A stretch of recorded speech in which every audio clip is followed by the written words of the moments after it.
नाज़रीन, हैदराबाद में कोरोना केसनि में ॾींहों ॾींहुं इज़ाफ़ो थियण लॻो आहे। 24 कलाक दौरान वायरस जा वधीक 109 केस ज़ाहिर थिया आहिनि।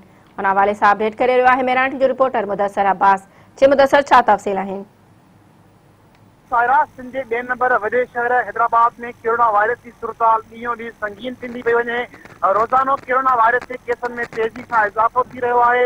गुज़िरियल 24 कलाकनि दौरान कोरोना वायरस जा 199 केस ज़ाहिर थिया आहिनि, जंहिंखां पोइ मरीज़नि जो जेको अंग वधी 6252 थी वियो आहे, जॾहिं त हैदराबाद में सिहतयाब थींदड़ मरीज़नि जो जेको मजमूई तइदाद आहे उहो 5255 आहे, जॾहिं त कोरोना सां फ़ौत थियण जो अंग आहे उहो 102 रिकॉर्ड कयो वियो आहे। जॾहिं मां तव्हांखे इहो बि ॿुधाईंदो हलां, हैदराबाद में हिन एक्टिव केस जो जेको तइदाद आहे उहो 892 आहे। जॾहिं मां तव्हांखे इहो बि ॿुधाईंदो हलां त ॿिए पासे हैदराबाद में कोरोना केसनि में ॾींहों ॾींहुं तेज़ी सां शहर में इंतज़ाम में सख़्तु गणती आहे। इंतज़ाम वारा शहरनि खे जेको सख़्ती सां अमल करण जूं हिदायतूं पिणु कई पियूं वञनि। जी मुदस्सर, अवां जी महिरबानी।